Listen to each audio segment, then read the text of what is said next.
Hi Leo, kumusta po kayong lahat? Okay, so yan Leo, maraming salamat po sa walang sawang pagsubaybay sa ating pong mga reading.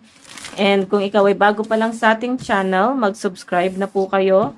Then, i-click mo na rin yung ating notification bell para lagi kang updated sa ating mga bagong upload. Okay, so Leo, tignan natin ano ba yung mga possible na ganap sa inyo this week. Leo, Sun, Moon, Rising, and Venus sign. Leo, Sun, Moon, Rising, and Venus sign. Ano po yung mga possible na ganap kay Leo this week?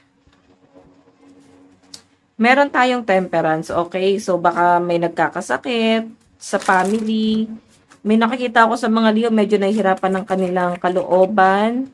Tapos parang feeling mo, hindi mo alam anong gagawin mo. Parang hirap na hirap yung loob ng mga Leo. Yan po yung pinapakita sa akin dyan. So, by the way, additional message.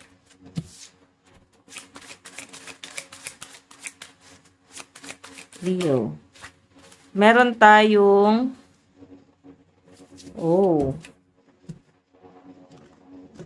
para patungkol to guys sa responsibilidad. Nakikita ko sa mga Leo na parang ikaw masyado kang responsible pagdating sa mga responsibilidad mo.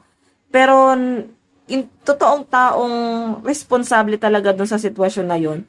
Parang sila pa yung nakikita mong irresponsible. So parang ikaw babalansehin mo na parang hindi ko naman to obligasyon, pero bakit sinasalo ko? Bakit sinasalo mo tong mga problema na to?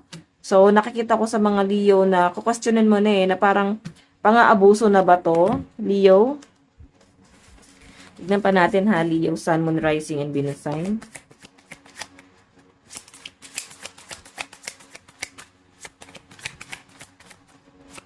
Leo, Sun, Moon, Rising, and Venus sign.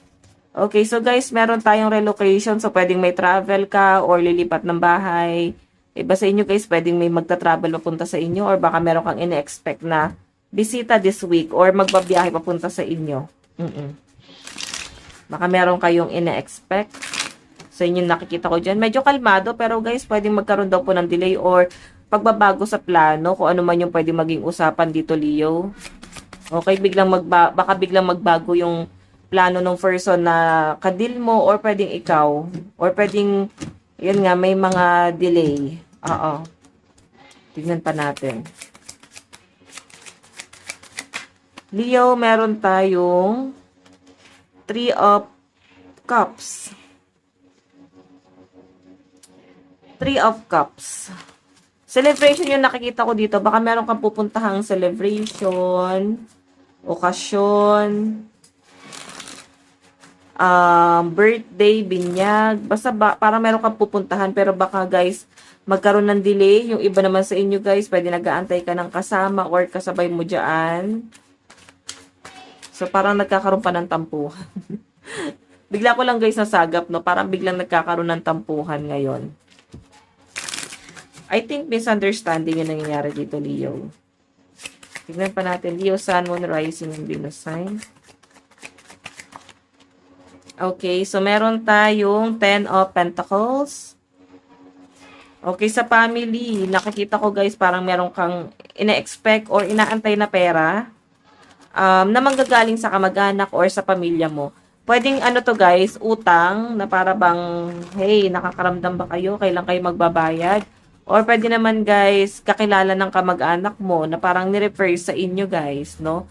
Parang ikaw yung nilapitan. Though ikaw may pangangailangan ka rin naman. Pero yun yung nakikita ko dyan, Leo. By the way, tignan naman natin sa love life mo, Leo, ngayong week na to. Sa love life ni Leo, spirit guide.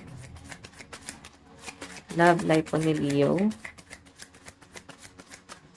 Okay, so meron tayong Queen of Swords. Mas matalino at mas practical ang mga Leo ngayon pagdating sa kanilang love life. So, may nakikita ko guys, may ibang bagay kang nilook forward or hindi ka na basta tanga-tanga pagdating sa love life mo Kasi talagang mas nagiging wise ka dito ngayon. Yan yung malinaw na pinapakita sa akin dyan. So, by the way, check pa natin, Leo. Leo, Sun, Moon, Rising, and Venus sign. Leo. Okay. Oh, dalawa yung lumabas na card. Isa lang. Katay ng isa. Okay, so guys, meron tayong 3 of Swords. Naku, mukhang involved sa third party ang ibang Leo dito. Kaya siguro ikaw ay mas nagiging matalino dito. Yung sa iba naman dito guys, na in relationship, pwedeng may pagdududa ka na, pwedeng nararamdaman mo na parang merong iba, no? Nararamdaman mo na malakas yung instinct mo. So sinasabi dito guys, paniwalaan mo yung instinct mo kasi possible na totoo yung hinala mo. Okay, iba sa inyo guys, baka nahuli nyo na, nalaman nyo na, di ba? Tignan pa natin, Leo. Okay, Leo, Sun, Moon, Rising, and Venus sign. Leo, Sun, Moon, Rising, and Venus sign.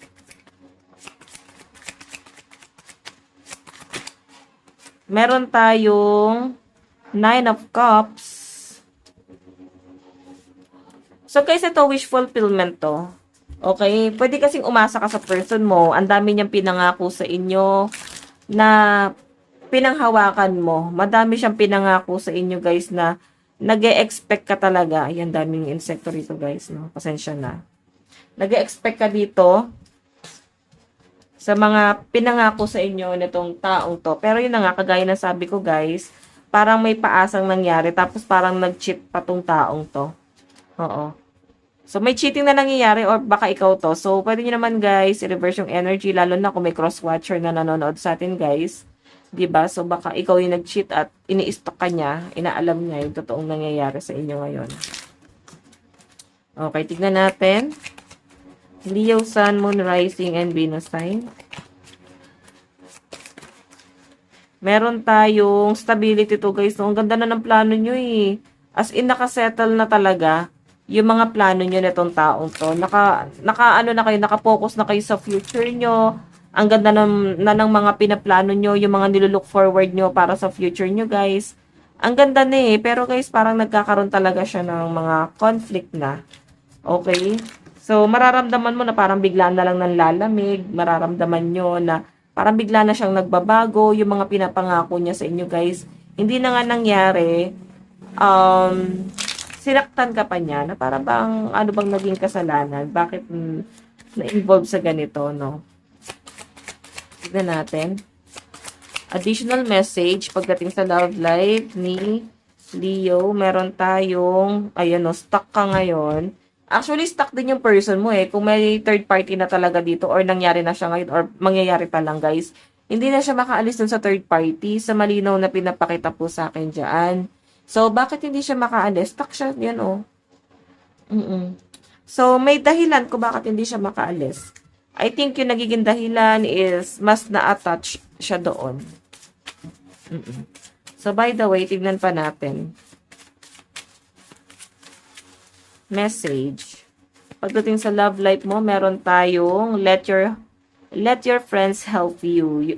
Ask for and accept support from others. So, guys, sinasabi na dito, manghingi ka ng opinion sa mga kaibigan mo, sa mga taong nakakilala talaga sa inyo, and sa person mo, guys. Sinasabi lang na possible na makatulong din sila sa inyo. Okay, tignan natin advice naman sa kabuuang week nyo.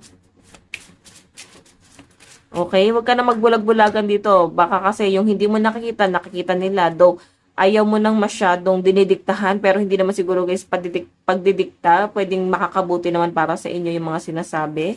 So, guys, di ba walang masamang makinig sa opinion ng iba. Okay, para kahit paano magkaroon ka ng ibang point of view.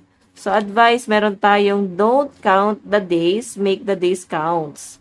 Okay, so Leo, ito lang po inyong reading. Maraming salamat. God bless and love you all. Bye-bye.